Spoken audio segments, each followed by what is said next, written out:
এই সমাজের যুবকরা একসময় বলবে কি, এই মৌলবী যত ঝামেলা, এটা হারাম, এটা হারাম, এটা হারাম, মৌলবীর সমাজ থেকে বের করে দাও, আর কোনো হারাম থাকবে না।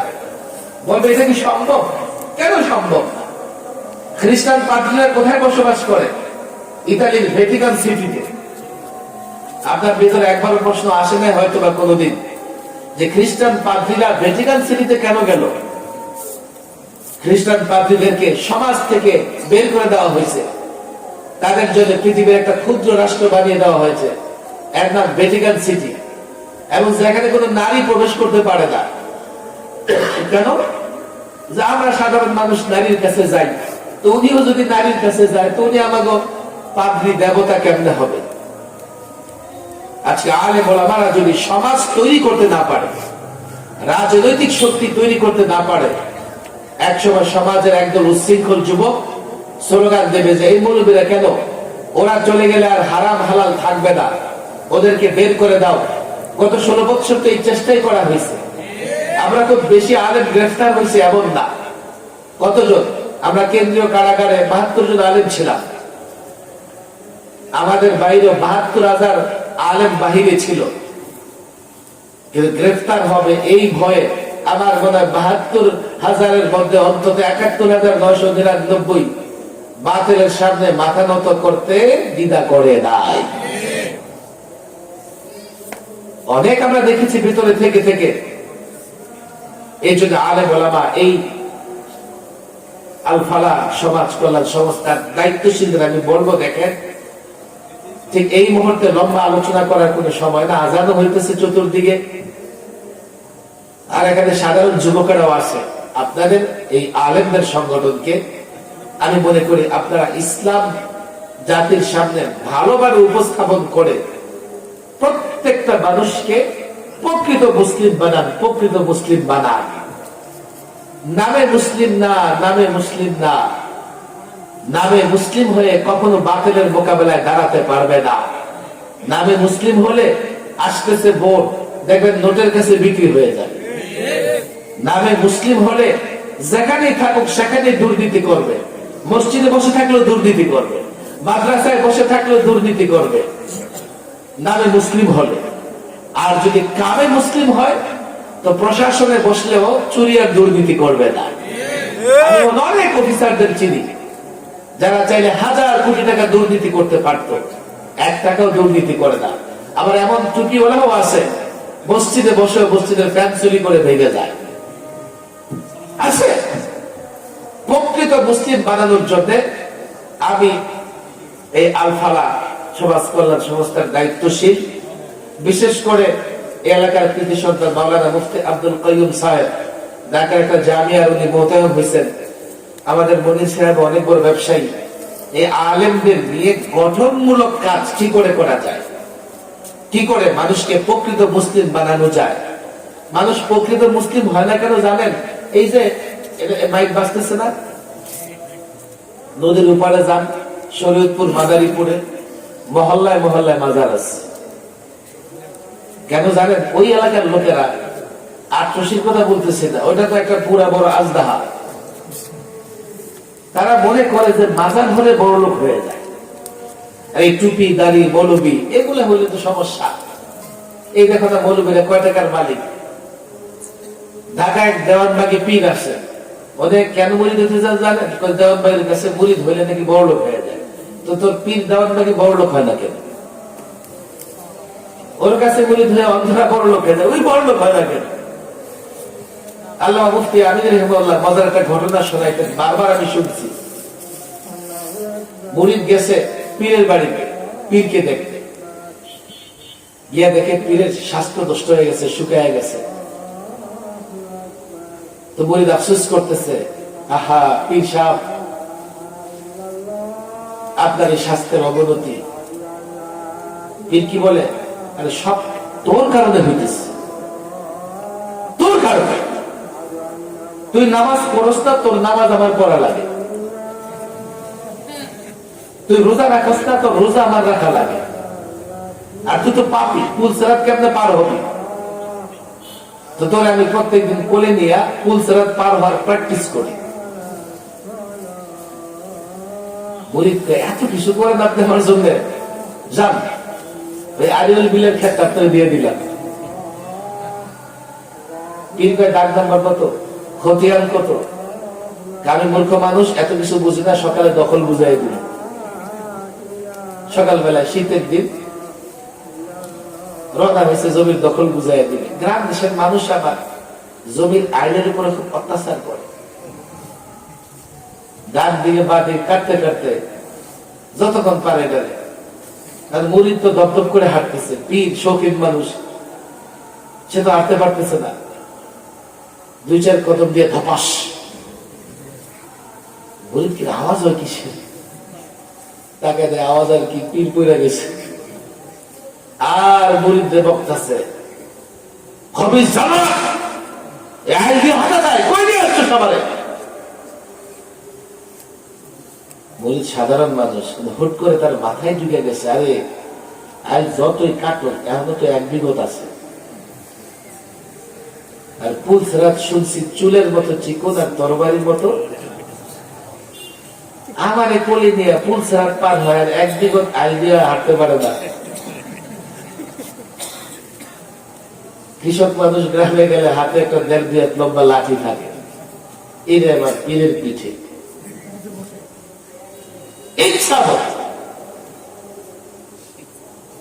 মাজারে গেলে বড় লোক হওয়া যায়। এগুলো আমরা বিশ্বাস করি না। আরেকটা বিশ্বাস ঠিকই করে যে মাজারে গেলে গাঁজা পাওয়া যায়, মাজারে গেলে গাঁজা পাওয়া যায়। আমাদের যুবকরা যৌবনের তারনায় বুঝে না, দেখবেন ওদিকেই গেসতে থাকে, কিচ্ছু না, ওদিকে বীর জমাইতে থাকে। আরে পীর যদি তোমাকে বড়লোক বানাইতে পারতো, পীর নিজে বড়লোক হয় না কেন? পীরের বড়লোক বানানোর ক্ষমতা নাই। আমি আলেমদের বলি, আমরা জাতিকে ইসলাম বুঝাইতে পারি নাই, আমরা এই যুবকদেরকে ইসলাম বুঝাইতে পারি নাই, যার জন্য এই যুবক ইসলামকে মনে প্রাণে গ্রহণ করে না। আজকে তুমি ইসরায়েলকে হটিয়ে গাজাকে মুক্ত করবা, রাফাকে মুক্ত করবা, উইগরকে মুক্ত করবা, কাশ্মীরকে মুক্ত করবা, ভারতের মুসলমানদের পাশে দাঁড়াবা। প্রকৃত মুসলমানদের ঐক্যবদ্ধ হওয়া লাগবে, প্রকৃত মুসলমানদের শক্তি লাগবে, এবং সেই শক্তি রাজনৈতিক শক্তিতে রূপান্তরিত করা লাগবে, যাতে প্রকৃত মুসলমানেরা প্রকৃত মুসলিম কাউকে শাসক নির্বাচন করতে পারে। আজকে যত আন্দোলন সংগ্রাম হোক, এই মুসলমানেরা যদি প্রকৃত মুসলিমকে শাসক না বানাতে পারে, মার খাচ্ছি, অতীতেও খেয়েছি, ভবিষ্যতেও খাবো। দেশের শাসকরাও মারবে, বিদেশিরাও মারবে, দুনিয়াও বরবাদ হবে, আখিরাতও বরবাদ হবে। জেলখানায় বসে বসে অনেক চিন্তা আমি করছি যে আমরা এখানে 72 জন আছি, বাকি 72,000 ওলামায়ে কেরাম কি করে? আমার তখন মনে হয়েছে আমরাও দাওয়াতি কাজ থেকে গাফেল, সাধারণ মানুষের কাছে ইসলাম পৌঁছতেছে না, ইসলাম পৌঁছতেছে না, যার জন্য 16 বছর আমরা সবচেয়ে বেশি মার খেয়েছি।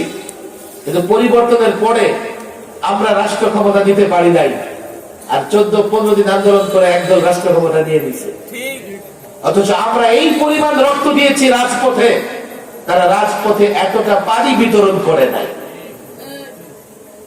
একেবারে মুফতি আমিন রাহমাহুল্লাহ 4 এপ্রিল হরতাল থেকে হেফাজতের আন্দোলন, লং মার্চ, এরপরে 19-এ এসে মোদী বিরোধী আন্দোলন, এক একটা আন্দোলনে দেখেন এক এক জায়গায় আমরা সাগর পরিমাণ রক্ত দিছি, কিন্তু জাতির যুবকদেরকে ইসলাম বোঝাতে পারি নাই।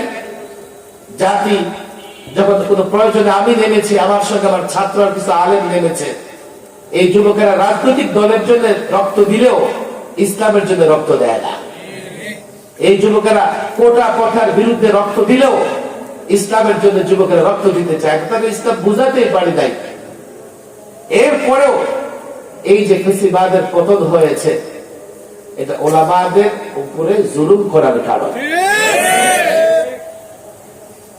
আলেমদের উপর কতটা জুলুম হয়েছে, আমি একজন নিরীহ মানুষ, আমি অন্তত 2 মাস রিমান্ডে ছিলাম,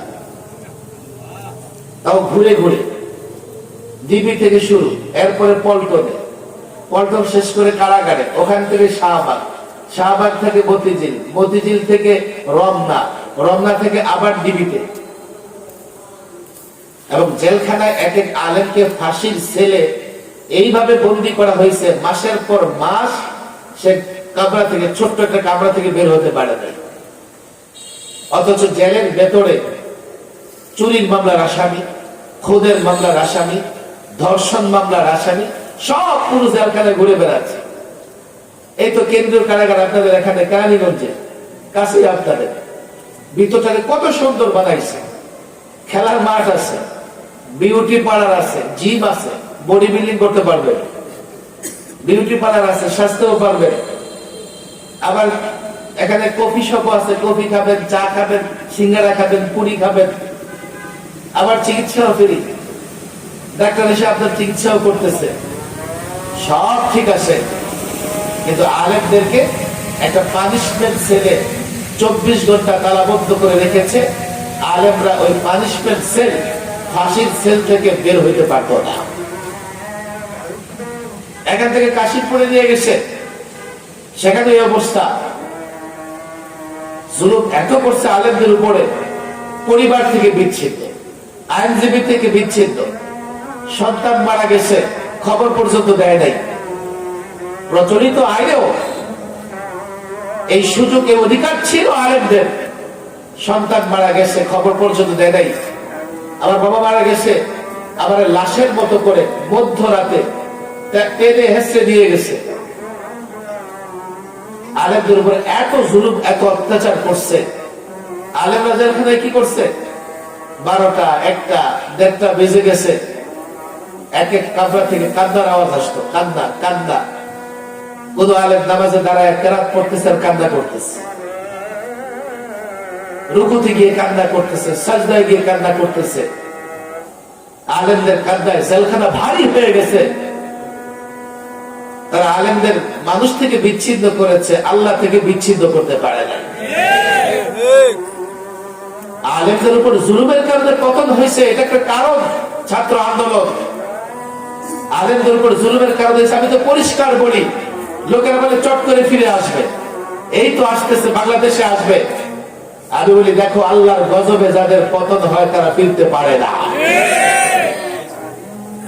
ফেরাউন থেকে নমরুদ, যারা আল্লাহর গজবে যাদের পতন হয়েছে, তারা নিদর্শন হয়েছে। কিয়ামত পর্যন্ত লোকেরা বলবে পয়গম্বরদের বিরোধিতা করেছে, তার পরিণতি এমন হয়েছে। আজকে যারা আলেমদের উপর জুলুম করে দেশ ছেড়েছে, তারা ফিরবে না, চট করে তো দূরের কথা, ফিরতে পারবে না। তাদের পতন হয়েছে খোদার গজবে, ওরা নিদর্শন হয়ে থাকবে। অন্তত আগামী 100 বছর লোকেরা বলবে আলেমদের উপর জুলুম করেছ, তোমাদের এই পরিণতি হয়েছে। আগামীতেও যদি কেউ আলেমদের উপর জুলুম করে, তার একই পরিণতি হবে। আলেমদের কাছে আমার অনুরোধ, আমরা জাতির সামনে ইসলাম তুলে ধরতে পারি নাই। ইসলাম বিজয়ের ধর্ম, ইসলাম সুন্দরের ধর্ম, সৌন্দর্যের ধর্ম, ইসলাম ন্যায় বিচারের ধর্ম, ইসলাম সুষম অর্থ ব্যবস্থার ধর্ম। ইসলামে কোথাও কোনো বৈষম্য নাই। ইসলাম শান্তির ধর্ম, ইসলাম বিজয়ের ধর্ম, ইসলাম দুনিয়ারও কল্যাণ, আখিরাতেরও কল্যাণ। এই জাতিকে যদি বোঝানো যায়, এই জাতি শব্দও ইসলাম ইসলাম করতে থাকবে। আর যদি ইসলাম প্রতিষ্ঠা করতে না পারো, নামে মাত্র মুসলমান হও, নিজেকে বাঁচাতে পারবে না, বাঁচাতে পারবে না। আপনাদের এখানে যমুনা আছে না নাই? পদ্মা, এটা কি খেয়াল করেন ভাই? আজকে ইসরায়েলিরা গাজা, রাফাতে হামলা করছে, আপনি তো নিজে নিরাপদ মনে করতেছেন। বঙ্গোপসাগরে যখন ঘূর্ণিঝড় তৈরি হয়, ওই 3 দিন আগে থেকে দেখবেন সিগন্যাল চলতে থাকে, 1 নাম্বার, 2 নাম্বার, 3 নাম্বার, 4 নাম্বার। আর রেডিও টেলিভিশনে এক এক ঘূর্ণিঝড়ের নামও আছে, নার্গিস, আয়লা, আছে না ভাই? বঙ্গোপসাগরে যখন ঘূর্ণিঝড় তৈরি হয়, এখান থেকে 1,500 কিলোমিটার দূরে, কিন্তু আমরা কিন্তু নিরাপদ বোধ করি না, মনে করি যে আমরা কিন্তু আক্রান্ত হব। এই জন্য গভর্নমেন্ট দেখবেন 3 দিন ধরে সতর্ক করতে থাকে। কেন? এই ঘূর্ণিঝড় ধীরে ধীরে তীরে এসে আক্রমণ করবে। প্রথমে উপকূলে আক্রমণ হবে, পরে গোটা বাংলাদেশ আক্রান্ত হবে। আজকে ইসরায়েলিরা যখন ফিলিস্তিনে আক্রমণ করতেছে, এই জুলুম, এই ঘূর্ণিঝড়, কাল এই ঘূর্ণিঝড় আপনার দেশেও লাগতে পারে। নিজেকে নিরাপদ মনে করেন না। ১,৫০০ কিলোমিটার দূরে বঙ্গোপসাগরের ঘূর্ণিঝড় আপনার মুন্সিগঞ্জে এসে আঘাত আনতে পারে।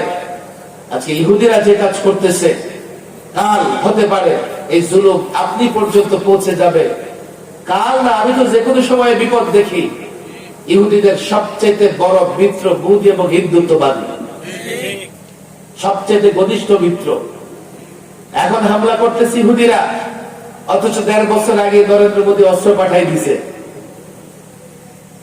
পত্রপত্রিকা আপনারা দেখেন, ইহুদিদের মিত্র আপনার বাড়ির কাছে আছে। আপনি কি করে লড়াই করবেন বলেন? আপনার দেশের জনসংখ্যা ১৬ কোটি, ওরা ১৫০ কোটি। আপনার সৈন্য সংখ্যা কয়েক লাখ, আর ওরা কত? আপনার কাছে সময় মতো পাখি মারতে পারবেন এমন তেমন কিছু আছে কিনা জানি না, আর ওরা এটম বোমার অধিকার রাখে। কি করে লড়াই করবেন তাদের বিরুদ্ধে? কি করে লড়াই করবে মুসলমানেরা? যারা প্রচলিত রাজনীতি করে, যারা বস্তুবাদী, তারা হিসাব মিলাতে পারবে না। তারা বলবে কিসের লড়াই? বর্ডার তুলে দেন, আমরা তাদের গোলামি করব, আমরা তাদের তাবেদারি করব, লড়াই করতে পারবো না। তুমি যদি মুসলমান হয়ে থাকো, গোলামি তাবেদারি করেও নিজেকে রক্ষা করতে পারবে না। আজকে তোমরা গোলামি করবে, নত জাদু হবে, কাল তোমাকে মূর্তি পূজা করতে বাধ্য করবে। কেন তুমি দেখো না, ছোট ছোট বাচ্চাকে ধরে পর্যন্ত তারা বলে স্লোগান দাও, বলো জয় শ্রীরাম, বলো জয় শ্রীরাম। তুমি দেখো না, এক এক করে হাজারো মসজিদ শহীদ করে দিয়েছে, বাবরি মসজিদ শহীদ করে দিয়েছে, অক্ষ সম্পত্তি মুসলমানের তাও তারা বাতিল করে দিয়েছে, এনআরসি করে হাজারো মুসলমানকে অবৈধ ঘোষণা করে রেখেছে। তুমি কি তারপরে বুঝো না? তুমি কি নত জাদু হয়ে ইমান বিক্রি করবে? করতে পারো। দুনিয়া বরবাদ, আখিরাত বরবাদ। লড়াই করবে, তোমাকে ইমানদার হওয়া লাগবে। বস্তুবাদী প্রচলিত রাজনৈতিক শক্তি লড়াই করতে পারবে না। তারা হিসাব করবে আমার এবং তার শক্তির ভেতরে ব্যবধান আছে। তারা মনে করবে আমি তার সঙ্গে লড়াই করে টিকবো না। সে জানে না মুসলমান কি করে লড়াই করে। প্রকৃত মুসলমান যদি হয়, সে কি বিশ্বাস করে? আল্লাহর শক্তিতে বিশ্বাস করে। তার কাছে ইতিহাস আছে, ইতিহাস পড়ে, ইতিহাস জানে, কোরআন বিশ্বাস করে, সুন্নাহ বিশ্বাস করে। সে জানে বদরের প্রান্তরে নিরস্ত্র ৩১৩ জন হাজার লোকের বাহিনীকে পরাজিত করেছে। তার সামনে খন্দক আছে, তার সামনে ওদের যুদ্ধের কথা আছে। সে জানে কি করে লড়াই জিততে হয়। এক মুহাম্মদ আরবি যদি মক্কা থেকে হিজরত করে মদিনায় গিয়ে ইসলামী রাষ্ট্র প্রতিষ্ঠা করে, গোটা পৃথিবীতে ইসলাম ছড়িয়ে পড়েছে। তুমি মুসলমান কেন পারবে না? সত্যিকার অর্থে যদি মুসলমান হও, ঈমান যদি পাওয়ার হয়, ১,৫০০ বছর আগে যে রব, যে আল্লাহ সাহাবাদের সহযোগিতা করেছেন, তাবেঈদের সহযোগিতা করেছেন, তাবেঈদের সহযোগিতা করেছেন, সে আল্লাহ হাইয়ুন কাইয়ুম এখনো আছে, তোমাকেও সহযোগিতা করবে। প্রকৃত ইসলাম যদি মানতে পারো, ধরতে পারো, গ্রহণ করতে পারো, আল্লাহর উপর যদি ভরসা করতে পারো, আল্লাহর কসম করে বলি ১৬ কোটি জনতা দুর্বল হতে পারে, নিরীহ হতে পারে, গোটা দুনিয়ার তাকত এই মুসলমানদের মোকাবেলায় দাঁড়িয়ে যাক, পরোয়া করি না। এই মুসলমানদের নিশ্চিহ্ন করতে পারে কোন শক্তি পৃথিবীতে না।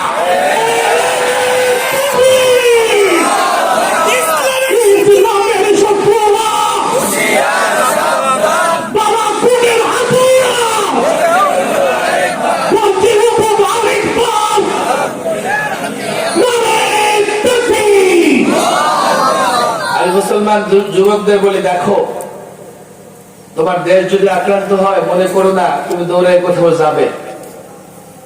আমি তো বলি, এই যে রোহিঙ্গাদের ঘটনা, আল্লাহ আমাদের জন্য একটা উদাহরণ সবচেয়ে কাছে এনে দেখিয়ে দিয়েছেন।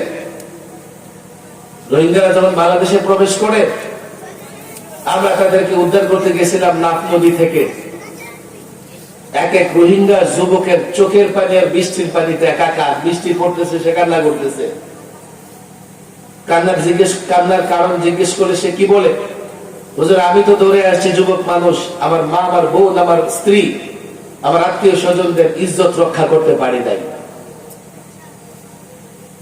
আজকে তোমরা গাফেল, উদাসীন। দেশ যদি আক্রান্ত হয়, বস্তুবাদী হলে লড়াই করতে পারবে না। আর তুমি ইচ্ছে করে ইমানবাদী হতে চাও না, তাওহীদবাদী হতে চাও না। তুমি লড়াই কি করে করবে? আল্লাহর রহমত কি করে পাবে? আল্লাহর সাহায্য কি করে আসবে? ওলামাদের জন্য আজকে করণীয় হচ্ছে এই যুব সমাজকে প্রকৃত ইসলামের দিকে নিয়ে আসা। 24 ঘন্টার ইসলাম আমানত যা আমাদের কাছে, তাদেরকে বুঝাইয়া দেওয়া। আমি এই জন্য বলি যে ওলামাদের এই সংগঠনগুলোকে নিজের আগে প্রশিক্ষণ দেন। আজকাল ইসলাম উপস্থাপন করা তো সহজ না। যার সামনে আপনি ইসলাম উপস্থাপন করবেন, তার মেধা, তার মস্তিষ্কে, তার হার্ড ডিস্কে অন্যান্য সফটওয়্যার আগে থেকে ডাউনলোড করা আছে। আজকাল যুবকরা আমাদের বয়ান শুনে ঠিক আছে, কিন্তু আমাদের সব কথার সঙ্গে একমত হয় না। আমি যুবকরা ইসলাম বুঝাইতে পারি নাই। এই জন্য তো মসজিদে আমার ইমাম বানাইলো, মসজিদ থেকে বের হইলে আমার কোনো কথাই শুনতে রাজি না। এই যুবকদের সামনে আমি এই সংগঠনের দায়িত্বশীলদের বলবো, ইসলামটাকে নিজেরা আগে ঠিক মতো আয়ত্ত করেন। ইসলামের প্রত্যেকটা বিষয়ের পেছনে যুক্তি আছে, যদিও যুক্তির নাম ধর্ম না, মানার নাম ধর্ম, কিন্তু ইসলামের প্রত্যেকটা বিষয়ের যুক্তি আছে। আমি যদি ইসলামের প্রত্যেকটা বিষয় মানি, তো যুক্তি আমার বুঝে আসবে যে এই কারণে আমি এই কাজের সফলতা ভোগ করব। আমি আমার এই সংগঠন আলেমদের প্রতি বলবো, যাই না কিয়ামতের আগে আসা হয় কিনা, আর কিয়ামতে আমি উঠলেও এখান থেকে উঠুন না। আমার যারা দাফন করে ওইখান থেকে লাভ দিয়ে উঠে যাবে। এখানে আলে একটা বিশাল মাদ্রাসা এখানে আসে, ছাত্র শিক্ষকদের কাছে আমি বলি না আমার সঙ্গে রাজনীতি করেন, আমি বলি আলেমরা দায়ী হন, ইসলামের সৌন্দর্য প্রত্যেকটা যুবকের কাছে পৌঁছায় দেন। অন্তত ইসলামটা তাকে বুঝায়, তার মেজাজ তৈরি করেন। মেজাজ তৈরি হলে এই যুবক দেখবেন কলেজে গেলেও নামাজ পড়বে। মেজাজ তৈরি না হলে দারুল আকাবার দায়িত্ব যারা পালন করেন জানেন, মাদ্রাসার রুমে বসে ছাত্র নামাজ পড়বে না, তার মেজাজ তৈরি হয় নাই। আজকে স্কুল কলেজের ছেলেরা যারা পড়াশোনা করে তাদেরকে দিনের দাওয়াত দেন, তার মেজাজ তৈরি হয়ে গেলে সে পার্লামেন্টে গেলেও দুর্নীতি করবে না। আর মেজাজ তৈরি না হলে মসজিদের মুয়াজ্জিন খাদেম হলেও দুর্নীতি করবে।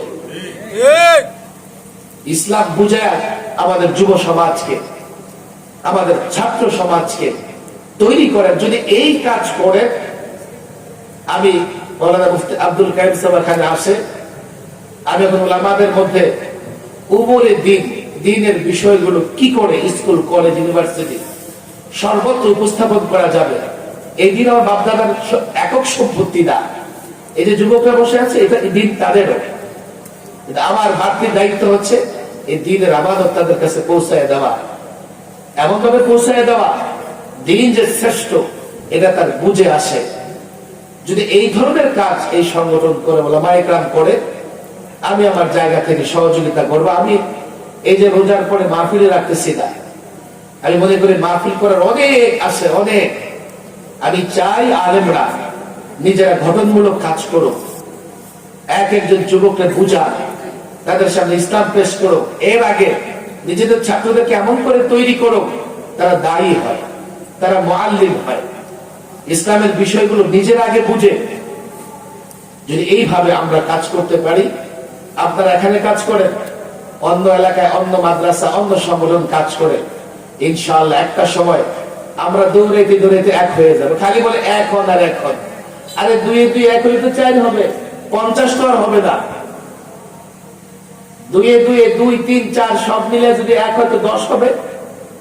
তোমার তো 50 দরকার, এক হওয়ার দরকার আছে। দুর্বল এই 2-4টা মিলে এক হলে কি হবে?